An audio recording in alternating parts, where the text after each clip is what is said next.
വിദ്യാർത്ഥി. ചെമ്മാട് ദാറുൽ ഹുദ Islamic university ലോകത്തിന് സംഭാവന നൽകിയത് അന്താരാഷ്ട്ര തലങ്ങളിൽ തന്നെ പ്രശസ്തരായ പ്രമുഖ വ്യക്തിത്വങ്ങളെയാണ്. അക്കൂട്ടത്തിൽ ഏറ്റവും അവസാനത്തെ കണ്ണിയാകാൻ പോവുകയാണ് ദാറുൽ ഹുദ ഇസ്ലാമിക് യൂണിവേഴ്സിറ്റിയിലെ അവസാന വർഷ ബിരുദ വിദ്യാർത്ഥിയും കൊണ്ടോട്ടി കുമ്മിണിപ്പറമ്പ് സ്വദേശി അബ്ദുൽ ഗഫൂർ റഷീദ ദമ്പതികളുടെ മകനുമായ ഷിബിലി അൻവർ. നിങ്ങൾ ചോദിക്കുന്ന ഏത് തീയതിയുടെയും ദിവസം ഷിബിലി പറയും, അതും 5 സെക്കൻഡിനുള്ളിൽ. പ്രത്യേക സൂത്രവാക്യം ഉപയോഗിച്ചാണ് ഷിബിലി ദിവസങ്ങൾ പറയുന്നത്. ഏത് തീയതി ചോദിച്ചാലും ദിവസം പറയുമെന്ന് പറഞ്ഞതോടെ ഉത്തരം മുട്ടിക്കാനുള്ള ചോദ്യമെന്നോണം 110,77,50,300 ഓഗസ്റ്റ് 1 ഏത് ദിവസമായിരിക്കുമെന്ന് ചോദ്യം ചോദിച്ചത്. ചോദ്യം തീരുന്നതിന് മുമ്പ് തന്നെ ഉത്തരം വന്നു. അന്നൊരു ബുധനാഴ്ചയായിരിക്കും. കൗതുകമായ മറുപടി ഏവരെയും അത്ഭുതപ്പെടുത്തുന്നു.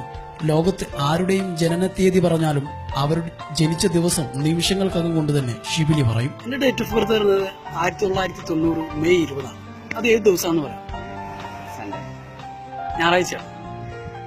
കണക്കിൽ മിടുക്കനായ ഷിബിലി ഏകദേശം 10 വർഷങ്ങൾക്ക് മുമ്പാണ് ഈ കണക്കിലെ കളി ആരംഭിക്കുന്നത്.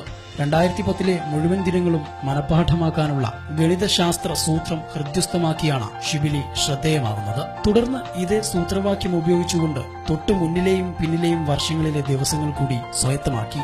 എല്ലാവിധ പിന്തുണയുമായി സഹപാഠികളും അധ്യാപകരും കുടുംബവും പിന്തുണ നൽകിയതോടെ ഷിബിലി മുന്നേറി.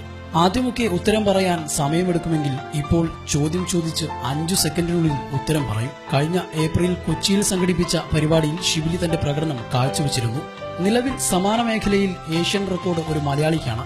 48 സെക്കൻഡ് കൊണ്ടാണ് അദ്ദേഹം ഉത്തരം നൽകുന്നത്. എന്നാൽ 5 സെക്കൻഡ് കൊണ്ട് ഉത്തരം നൽകുന്ന ഷിബിലി ഈ റെക്കോർഡ് മറികടന്ന് ലോക റെക്കോർഡിലേക്ക് നടന്നു കയറാനുള്ള തയ്യാറെടുപ്പിലാണ്.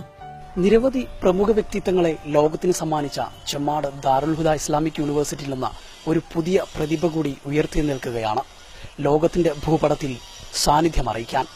ഇനി ഷിബിലി അൻവറിന് വേണ്ടത് നാട്ടുകാരുടെയും ജനങ്ങളുടെയും പിന്തുണയാണ്.